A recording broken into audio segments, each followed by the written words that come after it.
Thank you for joining us for the SAMHSA sponsored webinar addressing cannabis use disorder in primary care settings, a lifespan approach.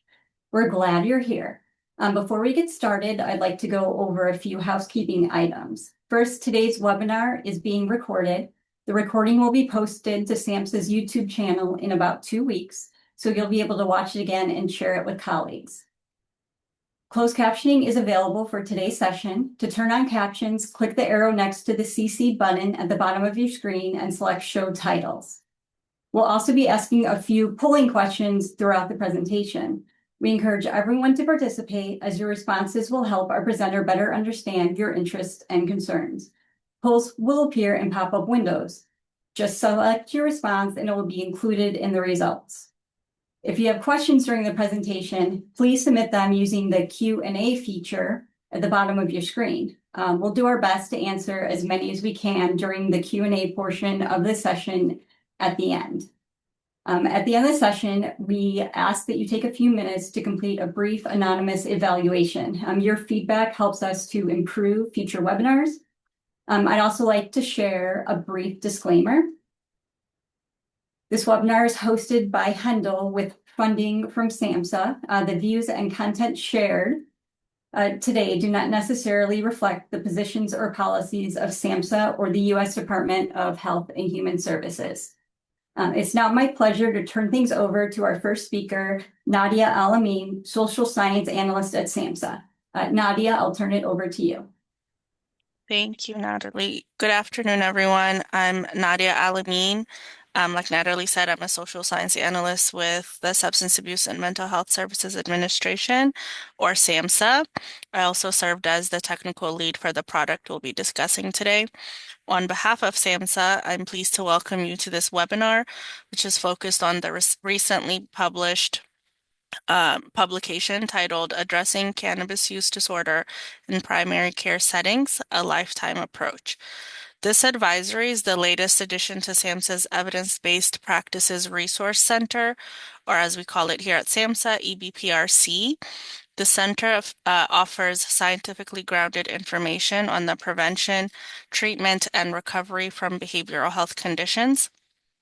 These user-friendly resources help clinicians, policymakers, and communities implement proven approaches in real-world settings. So if you haven't explored the Resource Center yet, I encourage you to take a look. It's full of tools and resources that can directly support your work. For today's discussion, we'll focus on strategies to help primary care providers identify problematic cannabis use, during routine visits, emphasizing age-appropriate screening and evidence-based care, which is a topic of great interest to SAMHSA and the federal government. This topic aligns with the Make America Healthy Again strategic priority of reducing chronic disease and reflects cross-cutting principles that emphasize primary care, maternal and child health, and mental health. For some statistics, between 2021 and 2024, estimated past month marijuana use among people aged 12 and older increased from 37 million to 44.3 million people, and this is according to the National Survey on Drug Use and Health. The prevalence of cannabis use disorder also increased in this time span from an estimated 16.7 million to 20.6 million people. The prevalence of cannabis use and cannabis use disorder is increasing in all age groups, in parallel with increasing product potency and public acceptance of use. Primary care and other acute settings offer critical opportunities for early identification and timely intervention to prevent adverse health outcomes across the lifespan.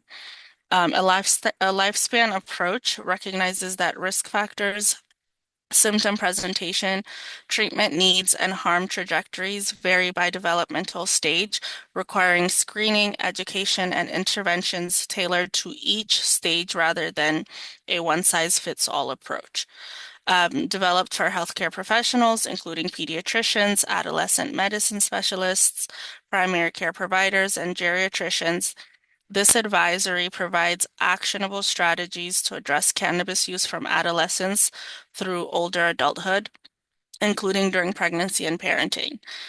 For today's discussion, we'll cover the potential harms of cannabis use, co-occurring psychiatric and medical conditions, screening approaches, patient education, and referral to evidence-based treatment when indicated. We're grateful to be joined by Dr. Alan Budney, who is an expert in cannabis use and cannabis use disorder, and played a key role in developing this advisory. He's a professor at Dartmouth's Geisel School of Medicine. Dr. Budney is widely recognized for pioneering evidence-based treatments of cannabis use disorder in adolescents and adults, and for helping to establish cannabis withdrawal as a clinically recognized syndrome.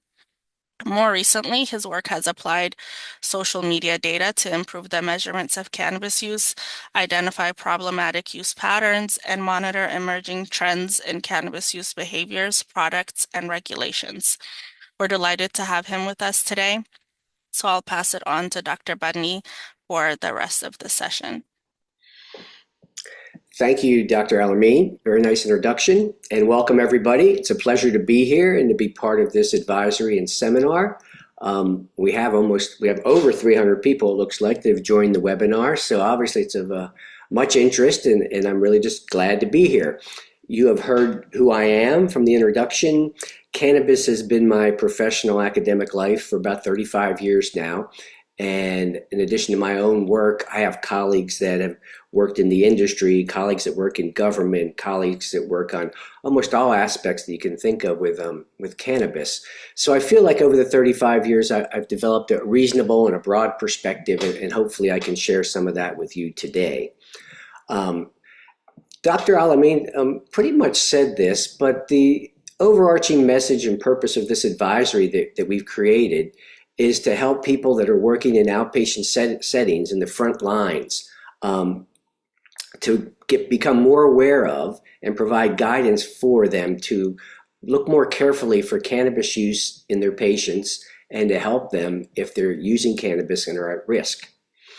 So whether that's primary care, emergency department, healthcare centers, trauma centers, anybody working on the front lines, this is where the most help can occur, where you can catch things early, where you can catch things before they spiral out of control, et cetera, et cetera. And to do that, you need to engage in screening, routine screening, and develop a plan for intervention if you discover that somebody's at risk. And so that's what this is all about, and that's what we're going to talk about today, specific to cannabis use and cannabis use disorder. The advisory's primary aim is to offer practical guidance and tools in clinical settings. So we're here to try to help people understand more about cannabis and offer some actionable items that you can use. Next slide. Dr. Alameen mentioned the approach. The primary underlying principle of this approach is that you need to look at the age and the lifespan of the person that's in front of you. And things differ a little bit for somebody who's young versus a little bit older and a little bit older and a little bit older. And so when you're looking to develop screening and intervention ideas and learning to talk to people about cannabis, you have to keep in mind where they're at in their developmental period or their lifespan. And this webinar and the advisory itself are designed to hit people, again, working in the front lines at all different areas of healthcare, as well as can be beneficial just for community members and other stakeholders. Next slide. As was mentioned, to get your brains going and some thinking going, we've got a few poll questions for you. And this is the first.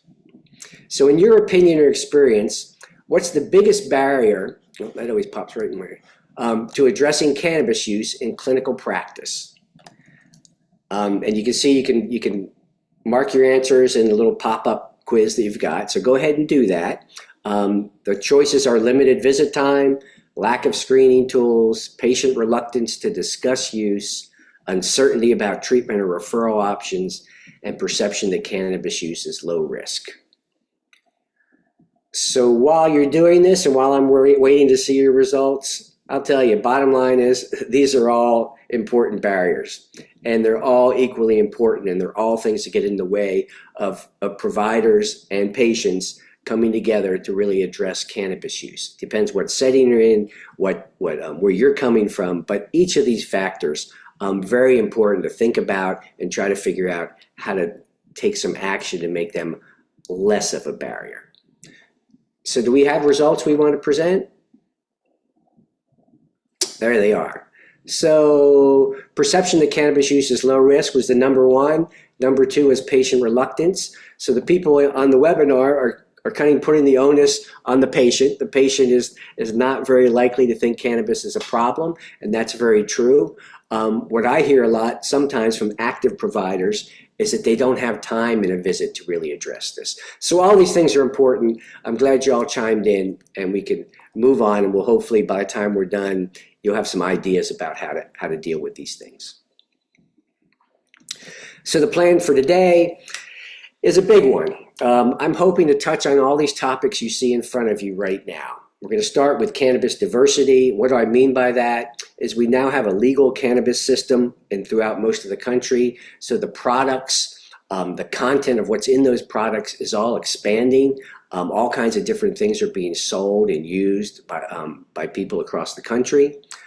Legal status keeps changing. More and more states now have legal medical marijuana laws. Over half of them now have legal recreational cannabis. At the federal level, it's still primarily illegal, but things are changing. The federal government now has a movement to try to make at least medical marijuana as a lesser or lower risk scheduled drug. So we'll touch on that, but we won't touch too much on that. One thing I think is very important to recognize, and I won't talk too much about, but I'll mention it periodically, is that, again, with legalization comes an expanding cannabis industry. And these are people who are trying to sell cannabis products. And so it's become an over $30 billion business.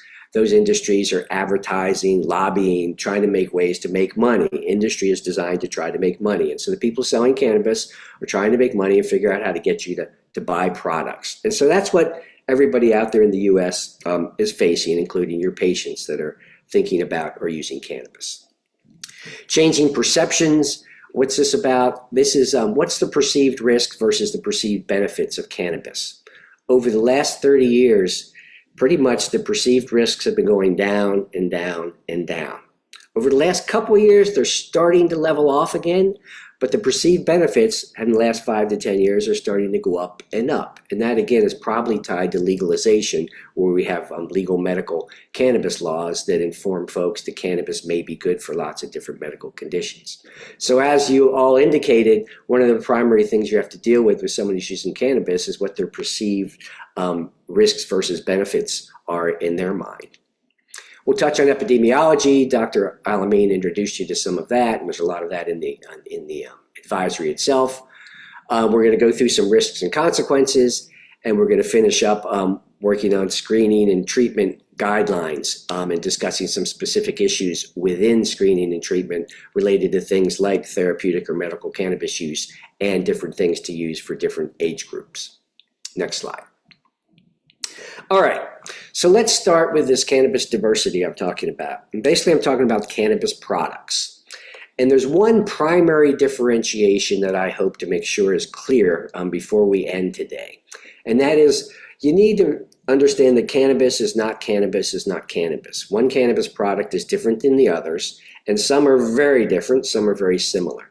But the main differentiation is some have THC in them. And you see in the left side of this slide, THC is the compound that causes intoxication, that causes impairment. All the things we think about with cannabis or marijuana that we think make it risky or a drug of misuse or abuse. And so that goes with Delta 9. There's also Delta 8 THC, Delta 10, Delta 8, 10, and 11. They are less potent forms of THC, but if you take more, they have pretty much the same effects. So we want to identify whether people, if they're using cannabis, are they using cannabis with THC, and sort of how much THC, because that's the important ingredient. Like with alcohol, if somebody's drinking one or 2 ounces of wine versus 1 or 2 ounces of moonshine, they're getting a lot lot different amounts of alcohol ingested in their body. And so we're starting to try to think about cannabis that way as well.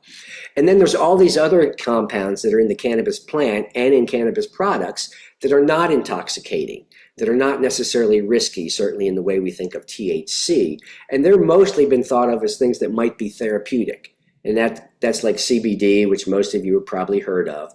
But now there's also CBG, CBC. There's all these lists of what are called minor cannabinoids that are being marketed as being helpful for certain medical conditions. Whether they are or not is a whole other question. We'll talk a little bit about that. And there's also terpenes, which are non-psychoactive, which are basically just the essential oils and smells that come with all plants. And so with cannabis products, since they're mostly made from the plant, you can also get these things called terpenes. And some people are trying to figure out, did terpenes have any effects, and what effects might they have? So this is the primary differentiation. Next slide. And the way this manifests itself is when you go to purchase cannabis or what's being sold for cannabis products, more and more, like I said, you're going to see all these, I guess what I call desirable forms or appealing forms of cannabis products that are being marketed when you go to the store or the dispensary. You'll see gummies that taste good. You'll see cookies. You'll see candy bars. You'll see sodas. You'll see Rice Krispie treats. You'll also just see the usual flower products, vaping products, oils. You'll see things that are labeled high potency. So high potency could look like cannabis flower, just plants that you would roll in a joint that just has a lot of THC in it. Or it could look like some type of oil, or it could look like peanut brittle. And these products have very high amounts of THC in them. And to give you a feel for that and why this is important is that if you're my age and if you used cannabis, marijuana back in the 60s and 70s, the average percent THC in a joint, in some product that you would roll up, was between 2% and 6%. And now if you go buy flower material or a joint in a dispensary, the average potency of the joint that's sold is over 20%. So that's 2 to 6% versus 20%.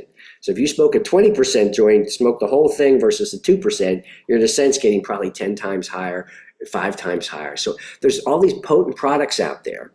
And they are the products that are the biggest sales. And so if you look at the sales data, this high potency material and products are what are being sought out, manufactured, and sold. And so we have to worry about that. And I'll tell you why a little later.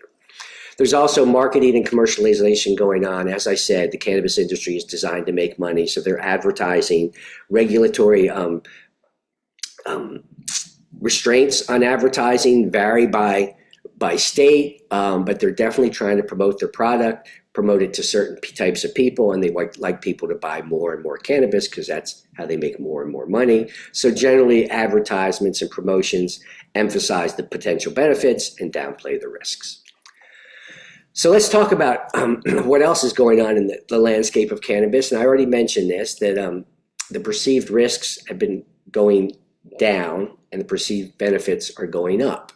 And so when you have a legal system, one of the perceived benefits, not just of it's potentially therapeutic, is but you could possibly have safer products. So if you have a regulatory system that forces the folks that make and sell the products to screen their product, to advertise what's in the product, you end up with somebody buying a product that they know what's in it, it's well labeled, hopefully devoid of things like toxins or other contaminants. And so you get perhaps a safer product.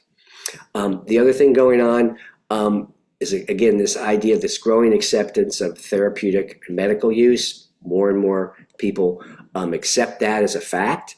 It is, in a sense, a fact to some degree, but it's also not a fact in probably a larger degree. And the other nice thing about this normalization or legalization of cannabis is that it forces people, I don't know if it forces them, but more and more they're interacting with their healthcare systems about cannabis. And so more and more people are comfortable talking about it. Healthcare workers need to know more about it. So we'll have some better conversations about cannabis and its risks and potential benefits. Okay, let's move on. So let's finish this section just with a reminder here. We've got this THC-laden products. We've got other products that have mostly the minor cannabinoids and not much THC. The key when you're screening or talking to your patients is to know when they say they're using cannabis, you ask a little bit more. Are they using cannabis with THC? And if they are, how much THC? And so we're getting a little bit past frequency. How often they use is important, but it's also how often and how much. So with therapeutic use in particular, if somebody says they use 3 times a day to deal with chronic pain, but they use a drug that is primarily CBD and has a tiny bit of THC, and they do it 5 times a day, versus somebody else says, I use 5 times a day. Yeah, I smoke half a joint. I think it's about 20% potency. That is dramatically different. So you really need to be aware of that kind of thing if you're going to do a good job of assessing and figuring out what the risk is for the person in front of you. Next slide. Epidemiology. Okay, Dr. Elamine mentioned most of these figures. The bottom line is cannabis has become the 3rd most psychoactive substance used in the United States. As was mentioned, the prevalence of use is going up amongst most age groups. The last few years, among adolescents, it's stabled off, but all the other groups, it's continuing to move up. One thing that's not on this slide that I think is very important, it's a not so fun fact, which is that daily cannabis use, in other words, very frequent cannabis use, is also going up amongst all age groups, including adolescents. And so people are using it more frequently, whether that's due to legalization, therapeutic use, etc. It's not quite clear, but more frequent use is always a sign of potentially more trouble. And so you need to be very aware of that. And another not so fun fact is we now have see more daily cannabis use than we see daily alcohol use. That's where we are in the United States right now. Next slide. Okay, let's move on to problems with cannabis. Cannabis use disorder, or what's sometimes called addiction. So this is a slide I've been using for maybe 30 years. Because I've been in this field for a long time and been trying to help with people that are having concerns or problems with cannabis use. And what this first line says is cannabis, and again, THC-laden cannabis, is more similar than dissimilar to other substances that are considered substances of abuse. So cannabis is more similar than different than alcohol, than cocaine, than opiates, etc. It's a drug, and it imbues the probability of developing a problem. And just like other substances, it's used primarily for its positive and negative reinforcing effects. And what do I mean by that? Positive reinforcing effects are, hey, you like the way it makes you feel, it makes you euphoric, you like how it changes your mood. Negative reinforcing effects, it means something's going on that you don't like and it takes it away. So you're feeling depressed or anxious, or you're ruminating on something, you get high and it changes the way you feel. That's negative reinforcement, but also makes you want to use it again. That's how all drugs work. So how, in a sense, addictive is cannabis? People always want to know that. Well, the rate of cannabis use disorder is one way to think about that. And among current users, meaning people that have used the last month, about 1/5 or 20% or so will meet diagnostic criteria for a cannabis use disorder. And among people using a little more frequently, weekly or daily, it's about 1/3. And so these stats always vary depending on who they're surveying. But about 1/3 of the people that are using very frequently have developed problems with cannabis. And the problems they develop range from mild to severe, just like all the other substance use disorders we have. So in general, the take-home point here is cannabis use disorder is real, and it manifests itself much the same as other types of substance use. Next slide.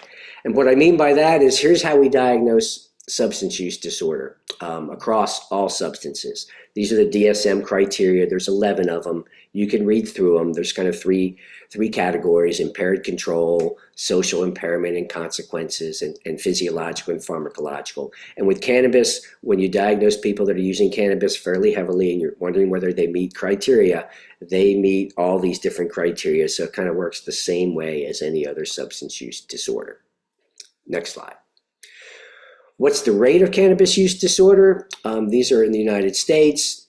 Past year cannabis use disorder across all age groups, about 7% in 2024.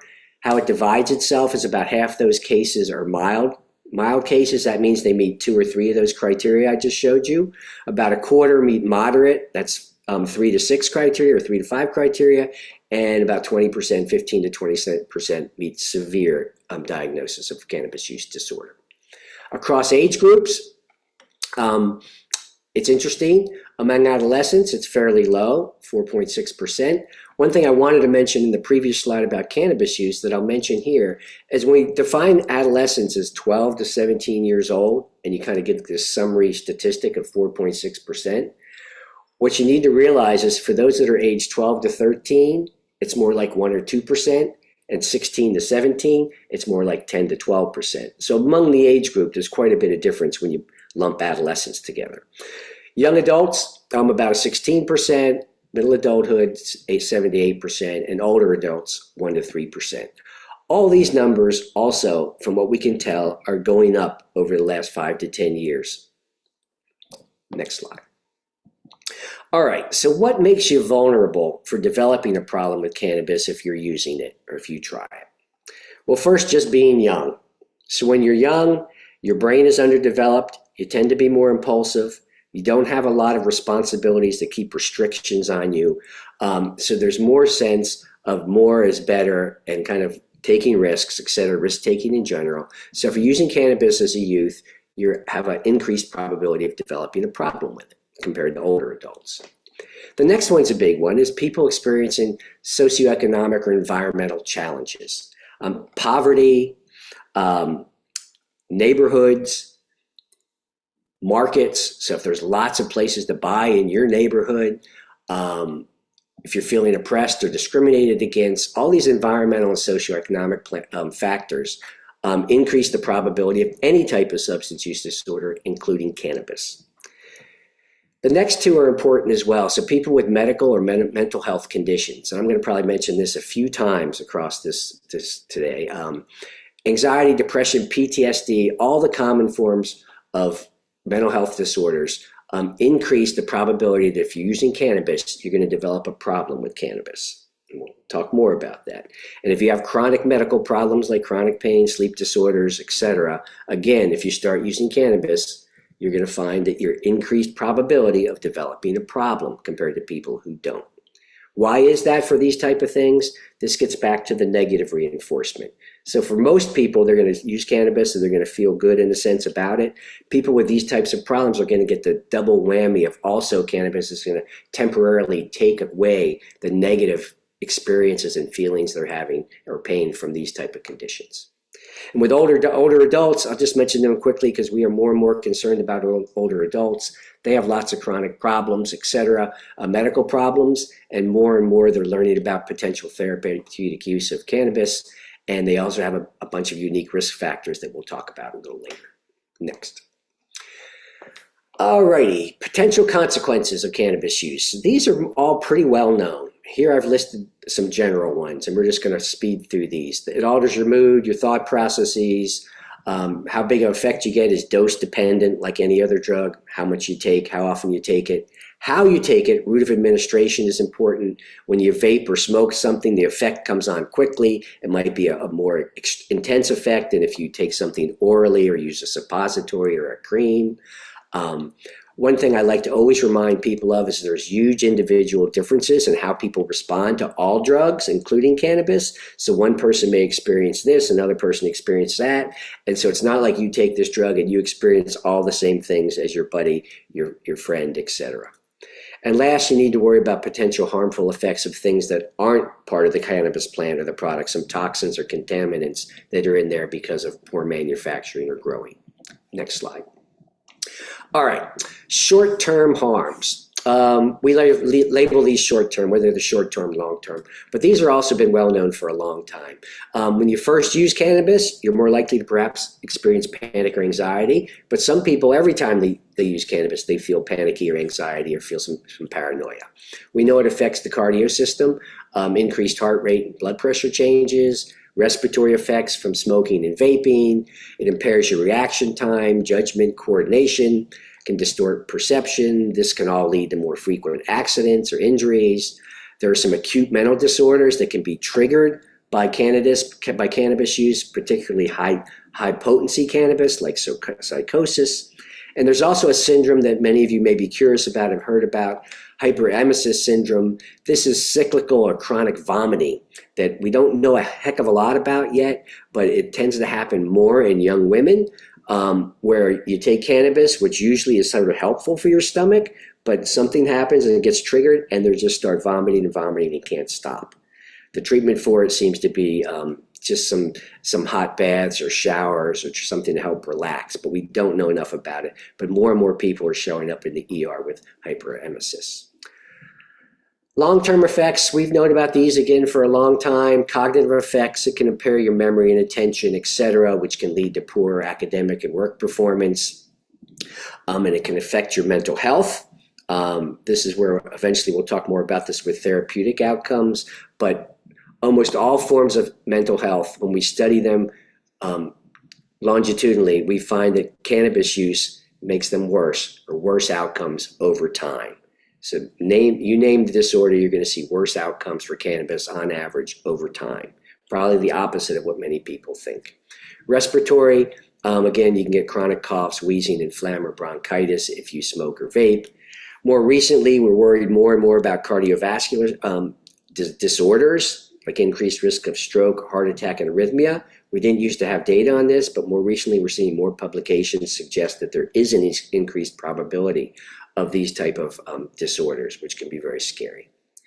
The other long-term harms worth talking about, sexual health, because your judgment becomes impaired and you have more risky sexual behavior, you can have increased risk of STIs or HIV.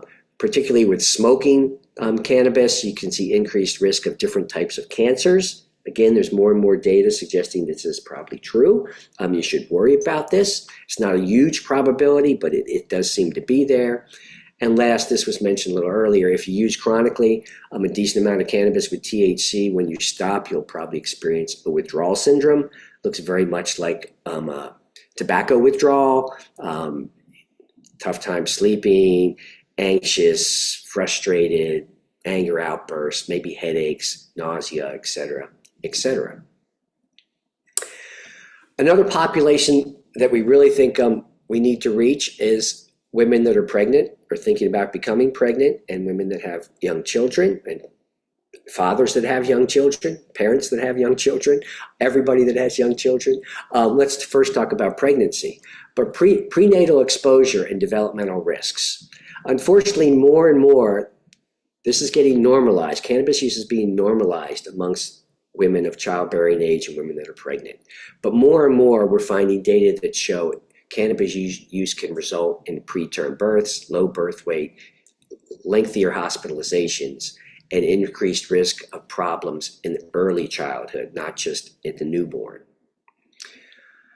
Risks of a newborn and infant safety is that if you're supervising, you're parenting a young infant and you have reduced attention and judgment, it affects your supervision, how well you can really monitor your child.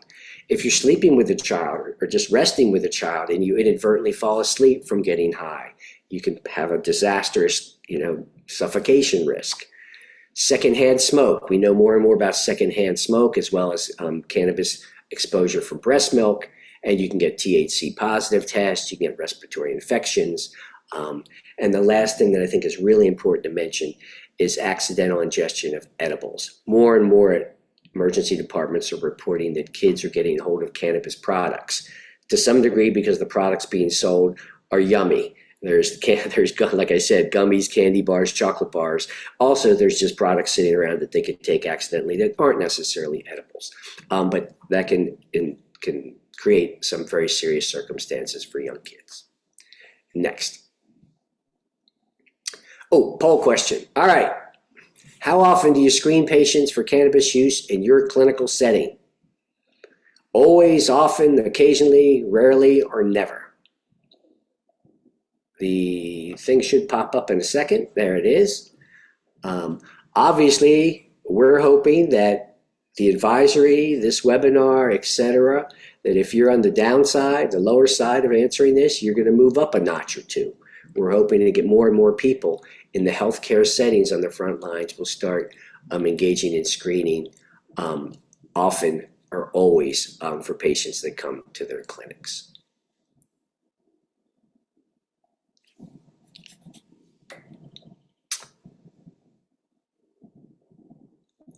All right, let's see what we got for results. All right, we got a quarter of the people here always screen for cannabis. That is great. And 32% is often. So we have almost 60% that are doing a good job screening. And so this 40% down below, we're hoping somehow we can help you figure out how you can do a little more screening and brief intervention in your healthcare setting.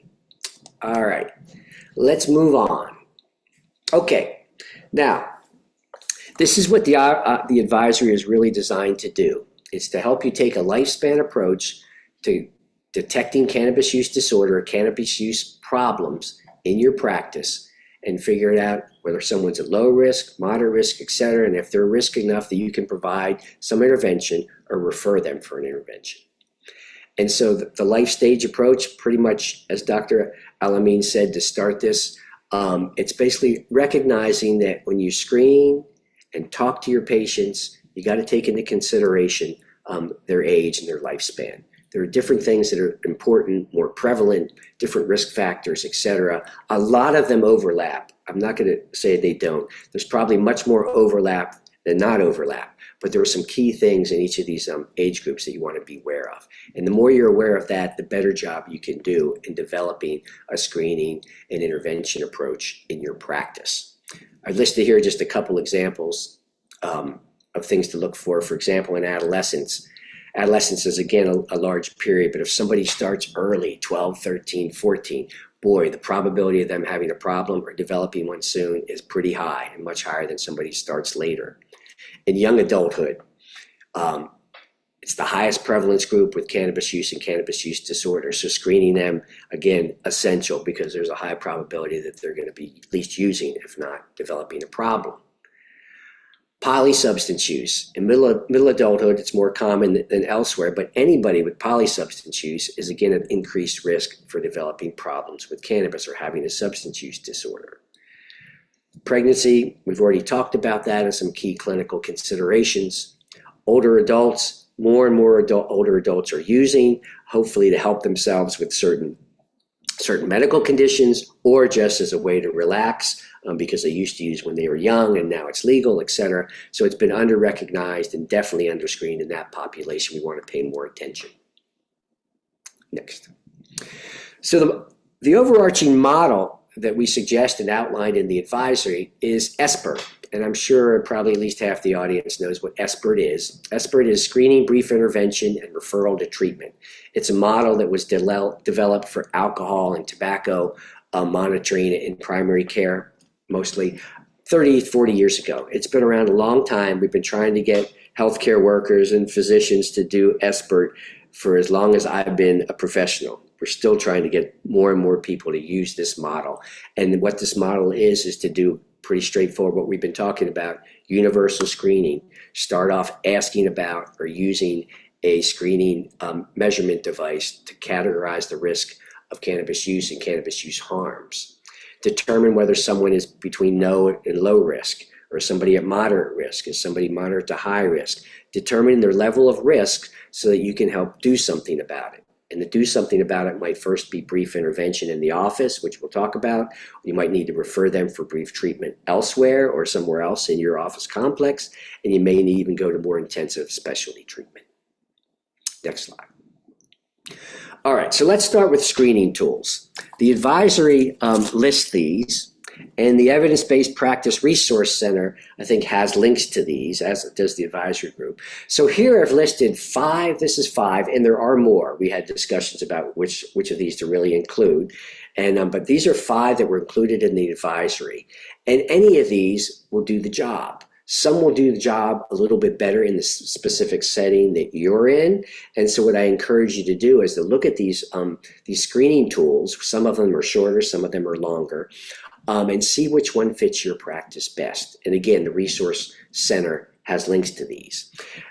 There's 5 for adolescents. There's probably another 3 I can think of that are worth checking out. For adults, there's at least 5. We've listed 3 here. And again, the key is the TAPS is a pretty short one. Drug abuse screening test is relatively short. The CUD identification test keeps getting shorter and shorter. People keep making new interventions. But the key is to check these out, find one or two that will work in your environment, and figure out how you're going to integrate them into your practice. So once you screen using that tool, and perhaps asking a few more follow-up questions, which we'll kind of get to in a minute, the next step is, if you feel there's somebody is at risk, they're using cannabis in some frequency or amount that you think is risky and it's worth having a frank conversation with it, we encourage you to use a motivational interviewing style and learn how to do this so that you can be more effective in hopefully moving them towards change or listening to your ideas or going to get more information about why they might want to reduce and stop their cannabis use. And motivational interviewing is simply a brief patient-centered counseling approach that's been outlined for, gosh, now it's probably, God, I'm getting old. It's probably 30 years now for motivational interviewing. I remember 1993 papers, so you do the math. We're over 30 years where this has been a mainstay of a way to talk to your patients. It's not about saying, you're using cannabis, you need to quit, it's frying your brain. All the directive stuff is a wash. We need to kind of have empathy for the patient, be supportive, not judgmental, so they can have an open discussion about what's going on with them.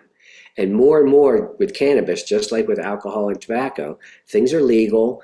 People are using it out there. So there's more and more models of people using these substances. So they're no longer just illegal and bad. You got to talk with them. If you think there's a risk, you got to find a way to get them to open up. And that's what motivational interviewing is about. It also involves patient education.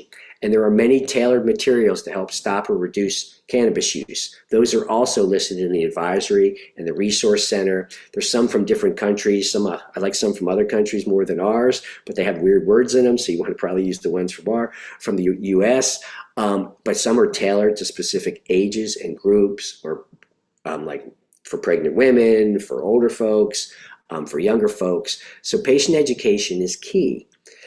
For young people in particular, but more and more older people, there are also digital supports, and you can link people to things they can find online to either just learn more or also to help monitor their use or come up with strategies they might use to help them cut down their use a little bit or think about quitting, etc. So where all these things can happen in a brief intervention, that you have a one-time 30-minute discussion or so, maybe a follow-up discussion with someone in your office, and help make this happen. Next.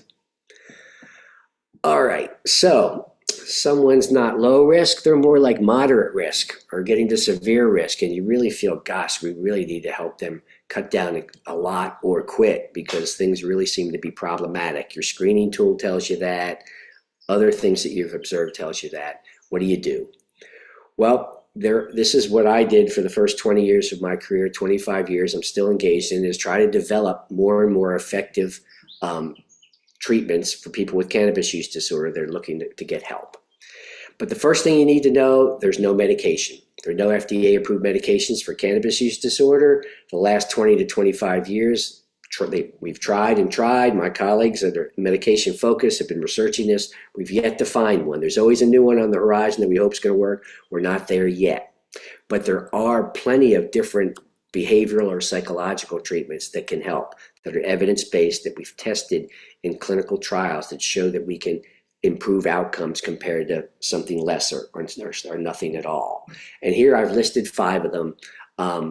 Some of them are done in combination. For adults, for example, a combination of CBT, MET, motivational enhancement therapy, and contingency management has been combined. This is what we did quite a few years ago now, and other groups did. By combining all 3 of those, you can improve outcomes by 20% or so. And if you're, I'm going to get to this in a minute, family-based interventions are key for younger folks and adolescents. They're all mostly outpatient. I'm going to go over some of this again. So go to the next slide, please. I'm going to get to the treatments in a little bit more detail across the lifespan, so that's why I'm holding off there. Screening. We talked about the tools, but I mentioned some of these as we went through, but I want to emphasize them again because this is what will happen in your conversation or in other aspects of their care that are already receiving that will tell you, hey, there's some risk here. So general risk factors: frequent use of high potency THC cannabis, and using cannabis in multiple ways, meaning you smoke, vape, and eat cannabis, all increase the probability of someone having problems or developing cannabis problems. Polysubstance use, I mentioned that. That's a red flag. Early onset, red flag. Use of substances to manage chronic pain. Again, managing chronic conditions provides some relief, but it also means you're more at risk for starting to misuse or abuse the substance. Having a mental or physical health disorder, again, increases the probability of someone's using cannabis. We need to worry about that. Their use can escalate and get more out of control than someone that doesn't. If they report that they're using cannabis or another substance to cope with life, to cope with depression, to cope, using a drug to cope, it sounds like a good thing in a sense, but on the other hand, it's a key marker that says, hey, this might be getting to become a problem, because instead of learning ways to cope with life, using some learning skills, some social skills, other types of positive coping skills, they're starting to use a drug. And sometimes drugs are sort of seem effective in the moment, but they don't allow you to develop other skills. And so you need to use more and more of the drug to cope with life.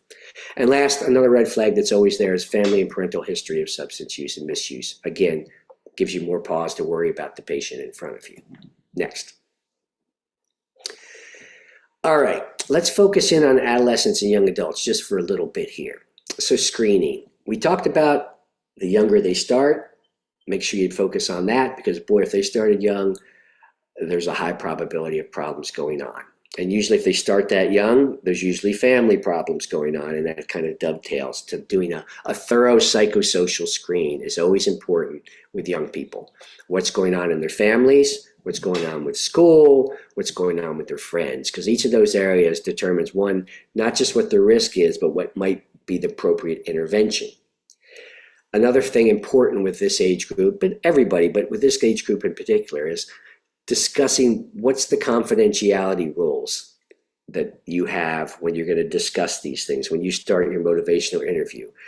Are you going to be telling their parents? Are you going to be telling the school system? That all needs to be very clear up front. And all that can sound like it's a barrier. If done correctly and empathically and with a supportive mindset, having confidentiality right in front of you helps to have an honest, open discussion. So depending on what you find in these psychosocial screens and your cannabis use screen, what do you do with the adolescents and young adults that are in front of you? Well, adolescents, it's very clear from the research that you probably want to try to use a family-based therapy as a first-line intervention.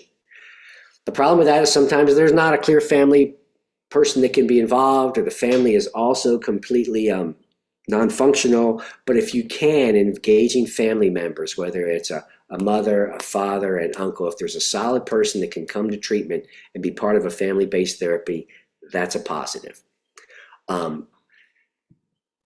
Other types of interventions that you can use that to add to family therapies or add to any of the other type of interventions that are to use of external rewards. So external rewards are the treatment that was labeled contingency management.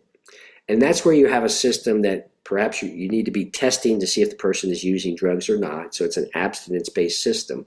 But if they are doing well in treatment and providing evidence that they're not using, can you provide some kind of external reward that makes it temporarily a very positive thing for them? Because when you ask adolescents to give up their drug, usually they're giving up their friends. They're giving up almost everything, because their lives, by the time they get to treatment, everything's revolving around hanging with friends that get high and doing these things. So you need something to push back. And if you're trying to do this on an outpatient basis, sometimes external rewards, contingency management can really help boost that. Sometimes a good 15 to 20%. Anyway, something to consider, and there's more about that in the Evidence-Based Resource Center. Young adults, very difficult group to get into treatment. They don't seek treatment that often. They're not as easy to, quote, force into treatment because they don't have parents that are really able to enforce that, if they get in because of the legal system, et cetera. But with young adults are just resistant in general. We're talking 18 to 25. They don't really feel they have a problem, and they don't really want to talk about it. And this is where perhaps there's some technology out there, some digital interventions that are really worth exploring, because they may actually be interested in checking those out. Because a lot of times with young adults, what I feel is they really know they have a problem, but they can't admit it. That's just they got to save face. I don't have a problem, but they know somewhere in the back of their mind that this is an issue and they really should get this under control. And perhaps using a digital approach can help them, in a sense, save face, at the same time start to make some progress and figure out how to change what's going on in their lives. Middle adulthood. With middle adulthood, you see lots of co-occurring, not just mental health conditions, but other medical conditions. And you really need to make sure you think about and learn, how is cannabis interacting with these conditions? Are they using to help them in some way? Are they providing any relief? What's going on with cannabis and how it relates to other co-occurring conditions? Because your treatment has to address that, because usually cannabis has interwoven into the whole lifestyle of trying to figure out how to cope with what's going on. And coping means coping with mental or physical health conditions. What else is worth mentioning here? With polysubstance use, again, assessing for that is key. Social factors, do they have a stable partner or a stable relationship? Is there somebody else, again, in their life that can assist with treatment or be useful for treatment and help them move forward? But the bottom line is, if you detect they're at moderate to high risk, you got to find them an evidence-based treatment. And the 5 that we listed earlier, there's good resources for that. You want to locate where are they in your community. Can you have a referral system that you can get somebody where they need to go? Sometimes that's a big barrier, that people don't know where to send people if they have this problem. So you got to do your homework and make sure that your clinic, your office has that set up. Next. Older adults, these are very interesting. We have one person in my research group that is really researching this area, cannabis use in older adults. And more, what we're seeing again is the prevalence of use is going up. They're at least trying it because whatever's not working and someone told them it could help. And some people, they actually like the way it feels, and it could be less harmful than alcohol and all these things. So you have to routinely ask about it. And also at the same time, make sure you know what medications they're taking and see if you can figure out how those medications interact with cannabis. And not just THC laden cannabis, but the minor cannabinoids, because both those products affect the metabolism of many medications. So if your patients are taking a bunch of medications and using cannabis, it may be affecting how those medications are experienced for the other problems that they have. Treatment considerations for the elderly, certainly education, warning about falls and increased cognitive decline, not better cognitive function, but increased cognitive decline. But in addition to that, you're trying to see if they have a social network or get some social support for them, potentially adjust medication and refer to specialty treatment if needed. And so they're a very interesting group. We don't have a lot of great guidelines for them yet, but I think more and more, if you're working with these folks, you need to develop a cannabis protocol. Pregnant women, we've talked about them a bunch. Universal screening, I think, is just mandatory now because so much is going on, and you need to be aware whether women are using cannabis and providing appropriate education, brief interventions where indicated. Try to advise against cannabis use while pregnant or breastfeeding and see if you can get them the resources and the help to deal with that. Cannabis, fortunately, but also unfortunately, can help you with nausea, can help with morning sickness, can help with pain. It can give temporary relief to those things. And so when you're pregnant, I've not been pregnant, but many of you have, it is not fun having those things affect you. And so cannabis sometimes is something that either they're using ahead of time, somebody recommended, they find it, quote, works, and so you have to push back against that. But pushing back means being empathic, non-judgmental, and trying to provide some education and perhaps prenatal supportive services that can really be more effective in helping with that situation. Next, okay, this is kind of last in clinical considerations. Now, this is about therapeutic cannabis. more and more in my professional life, people have stopped asking me about addiction. Is cannabis addictive? And they want to know, does it help with all these different medical conditions? And so we've created a system in the United States, across the states, where we've created laws that say, yes, cannabis can be used for these certain medical systems. And so many people will say they're using cannabis therapeutically, or the alternative to that is recreationally, just to get high or whatever, to relax. There's no clear method to really definitely differentiate between those two, because plenty of times people that are using therapeutically are also using recreationally. They're using the same products. If they're using THC, there's not kind of medical THC versus non. You go to the store, same products are on sale. The sad part is we have very little evidence for most of these approved medical conditions that states have told people that cannabis will work for. People are certainly experiencing some relief, so it is helping them in a way, but it also could, at the same time, there could be something that helps better.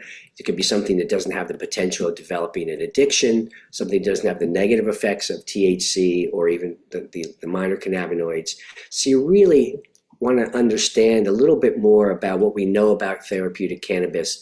And unfortunately, what we know is there's not great evidence to support it at this point in time. People keep saying we need more research, and we do need more research. But right now, we've done a bunch of research, and it's just logically hard to think that, oh, cannabis is going to be good for this list of 20 different conditions. What it can be good for is getting back to that negative reinforcement component. It can be helpful for symptom relief. It can take away a negative experience for a period of time. But does that translate into a treatment? That's it more iffy, and that's not clear. But you do have to start with that as your understanding that it's helping this person, making them feel better, and they're kind of suffering. So if you have that in mind when you have your discussion with them and you want to try to figure out how to help them, that's a good starting point. The last point there is just we know nothing about which products or what dosing to use for therapeutic cannabis. There is no research out there that says, oh, for anxiety, use this product, use this dose. And for depression, use this dose. And for Parkinson's, we have none of that. Zero. Next. All right, I'm going to cruise through this quick just because we're running out of time. Medical use usually means high-frequency use. And high-frequency use, I discussed this earlier, at very low amounts of THC, perhaps not problematic, but at higher amounts, you're going to develop tolerance and need more if it's really being therapeutic. So you have to take more and more to get the effect. But you do have to watch out if somebody's using, quote, therapeutically and really trying to treat something and just using small amounts very frequently. Just because they use daily 5 times a day doesn't mean they necessarily have a problem. If they're only using minuscule amounts of THC and nothing else is going on, fine. But if they're using 5 times a day and smoking half a joint, more likely there is a potential problem. So the thing that's being discussed in the field now is to develop some diagnostics for those truly using therapeutically, to not just count tolerance and withdrawal as a way to diagnose cannabis use disorder, but look at the other types of criteria that are up there on impaired control and risky use, despite harm, etc. So that hasn't gotten too far yet, but we're moving in that direction. When you're working with someone, shared decision-making, and again, this is sort of like motivational interviewing, work together to try to figure out how to help somebody that's suffering from some condition and using cannabis to try to help with it. Discuss the known risks, the potential benefits, and think about other first-line treatments. All right, these are the take-home points. I'm about to wrap it up, and hopefully we'll have a good amount of time for questions and nuances of what I've talked about today.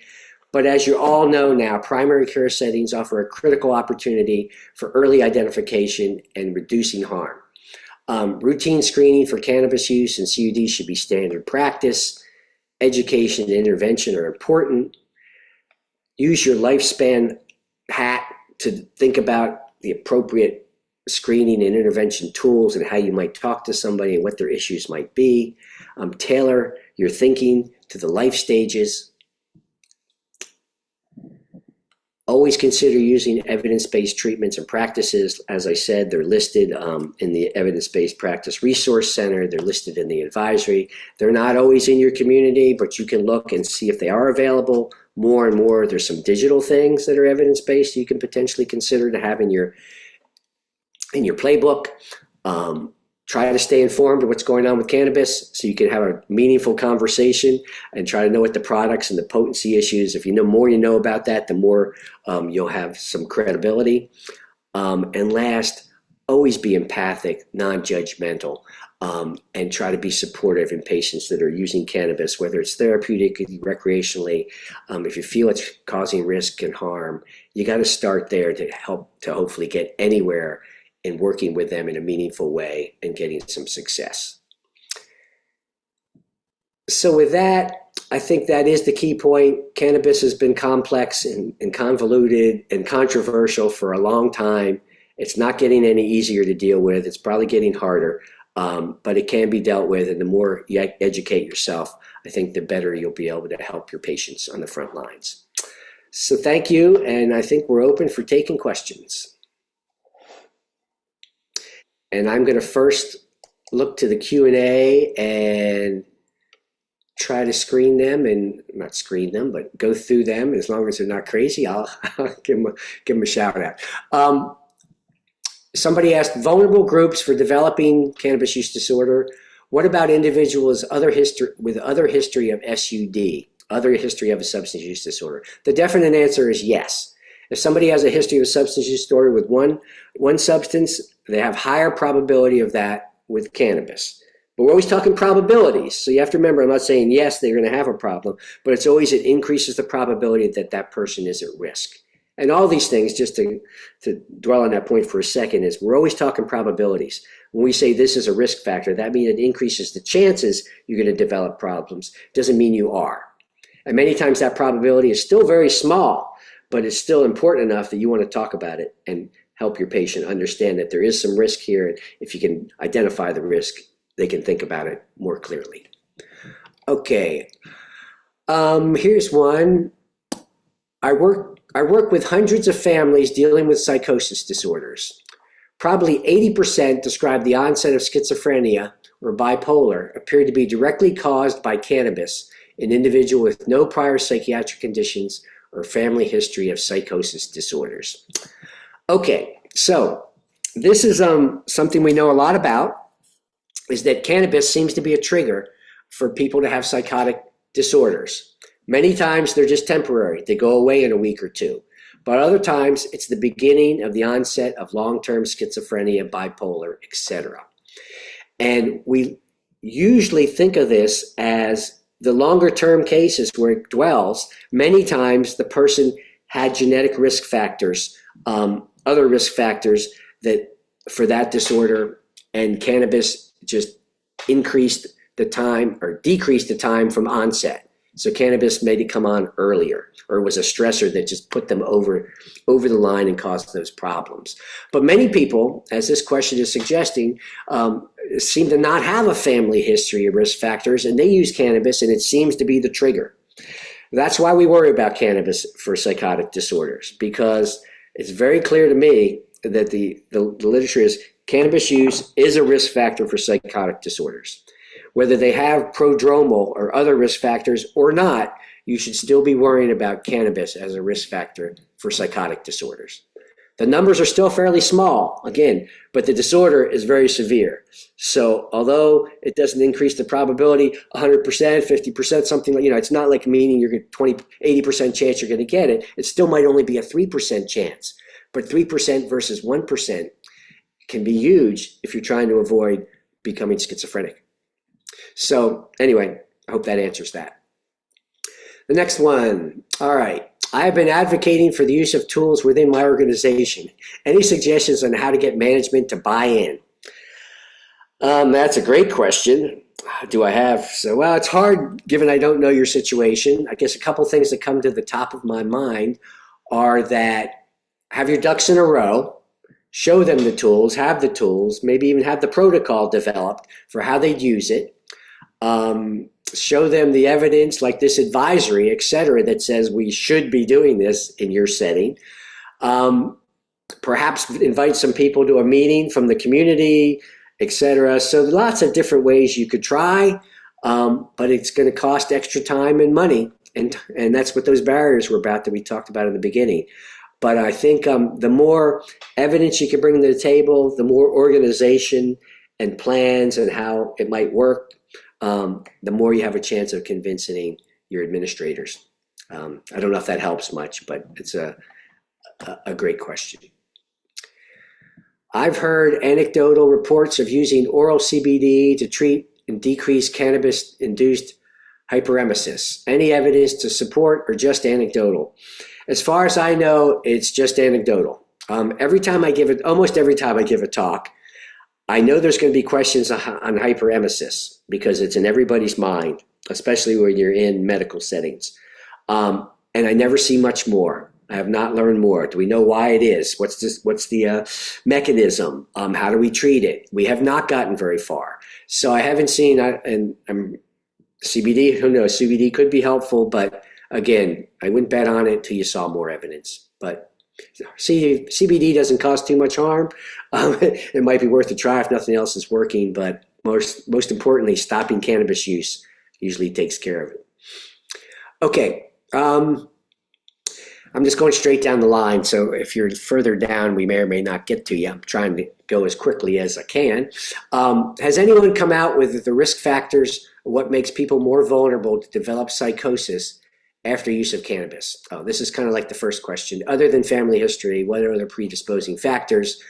Most of the young people that use THC do not develop it. Correct. We went through this with the use of PCP. Correct. Yes, like I said, the probability isn't huge, it's just increased a good amount. It just disappeared, so I don't know where that question went. But anyway, I think, do we know what else? I think use of other substances like methamphetamine, stimulants in particular, in combination with cannabis, could hypothetically be something that triggers psychotic type syndromes or disorders. Other than that, I don't have a lot to offer on what it might be. All right, here's the alcohol and tobacco industry question. The alcohol and tobacco industries are regulated in how they can advertise and what sort of claims they can make, what their products can do. Why are similar regulations seemingly not enforceable for the cannabis industry, and what can be done? Well, they are enforceable if somebody enforces them. It takes time and money, and it takes commitment. It takes resources, it takes motivation. So some states are doing a better job of this than other states. But when you let it up to the states, they need the resources to do it. Sales are going up and up and up. The industry lobbies. Some of them are important people in their community.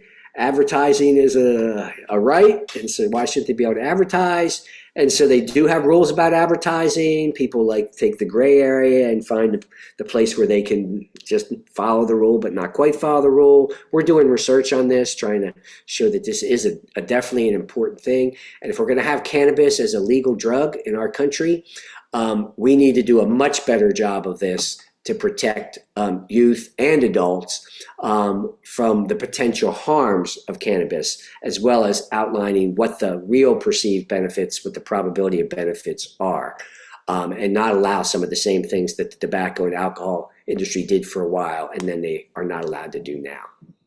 So great question and a very important topic. For meth addicts, I'm going to say for people with problems with methadone, are there cannabis maintenance treatments? There are not, certainly no sanctioned cannabis maintenance treatments. I think what this person is asking is if you're addicted to methamphetamine, is there a treatment protocol that uses cannabis as the treatment? So you use cannabis as a way to reduce harm and stop your methamphetamine. There's lots of anecdotal talk about people using cannabis, and that's how they stay away from methamphetamine or opiates. That's been on the table for a while.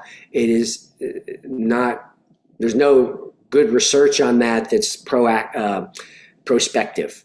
There's some analysis of data backwards that shows, people using cannabis are staying off meth or things like that. There may be some data like that. That's never enough to start suggesting using cannabis as a treatment. And plenty of people are going to do it anyway. It may work for somebody. That's great. Anything that works is great as long as it doesn't cause harm. But right now, it would not be something that would be clinically recommended. All right, let me take a drink here quick. What are the risks, if any, admitting cannabis use for patients with insurance. Does the insurer see this info? So if you put down in the medical record that the person uses cannabis, what risk is there to their insurance? It's a great question. I'm sure people are very worried about that. They've always been worried about things like that, certainly for life insurance and things like that. I don't know how much cannabis use is being written as a, whatever you call an exclusion for different types of policies or for covering certain types of ailments. I don't know the answer, I guess is the question, but it's certainly something to be concerned about. Yeah, that's about all I can say about it, but a very good question. I guess I'd be concerned if I was a cannabis user and trying to get insurance coverage for certain types of things or trying to get life insurance. All right. What are your thoughts on when folks say they use cannabis for their sleep? Oh, that's a very good question. So cannabis for sleep. So, approximately 50%, I think, is a gross number. About 50% of people in our country suffer from sleep problems. They'll tell you they don't sleep well. They have sleep problems. So everybody is always worried about and trying to figure out how to sleep better. And so cannabis is out there as a substance that, one, is approved for sleep disorders in many states now. We have lots of data on what cannabis does to sleep and sleep architecture. So we kind of know not about how it treats sleep disorders, but what it does to sleep.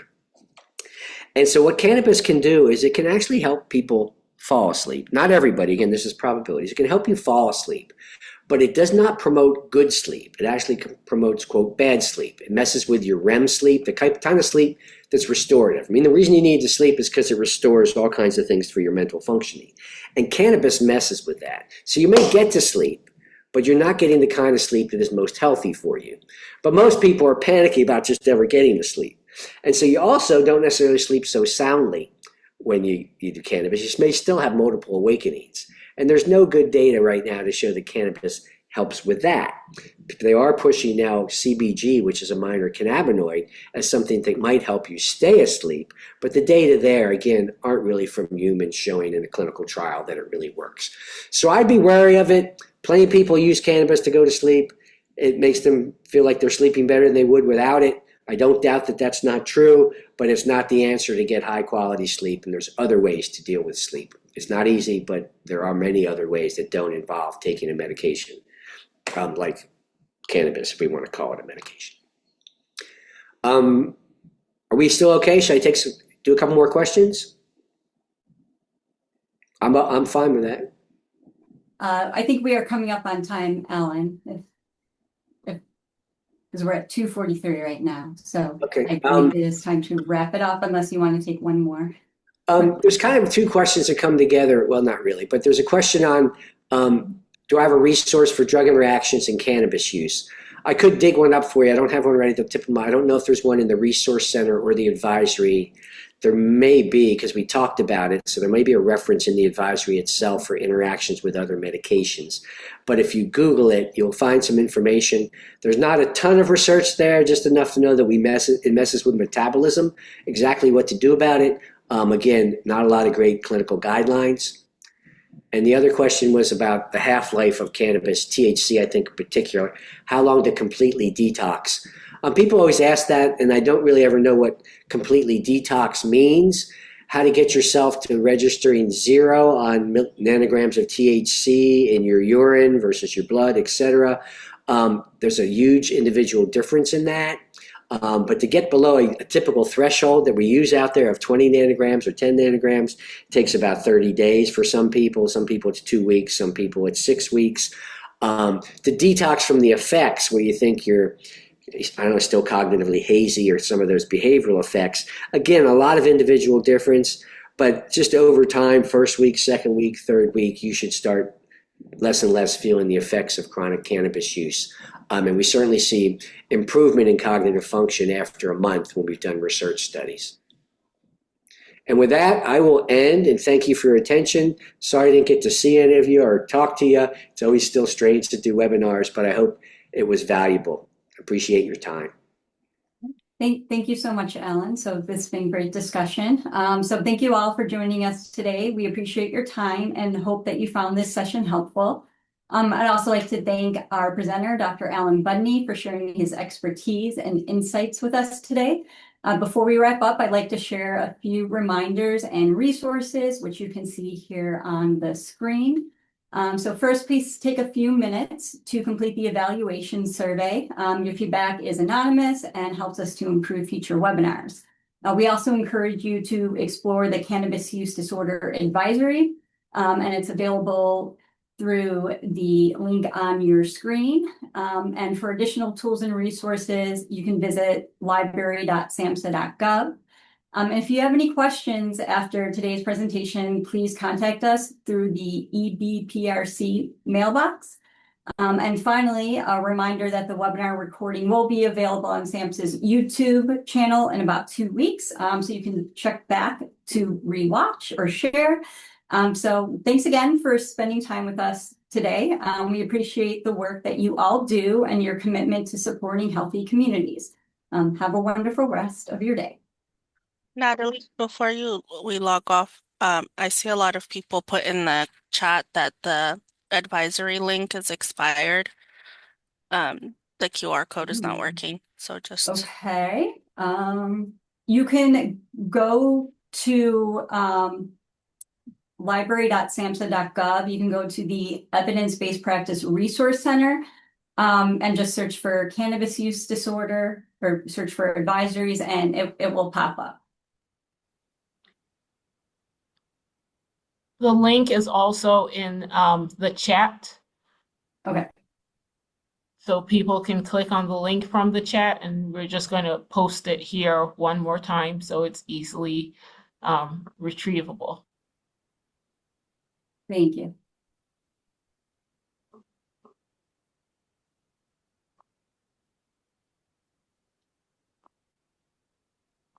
Okay. Okay, Thank that's you. happening now. Mhm.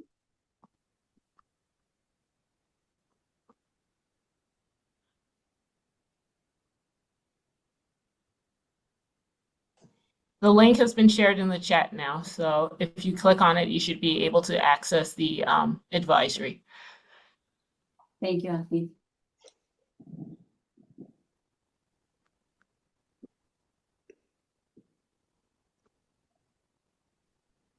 Thank you all for attending. Goodbye.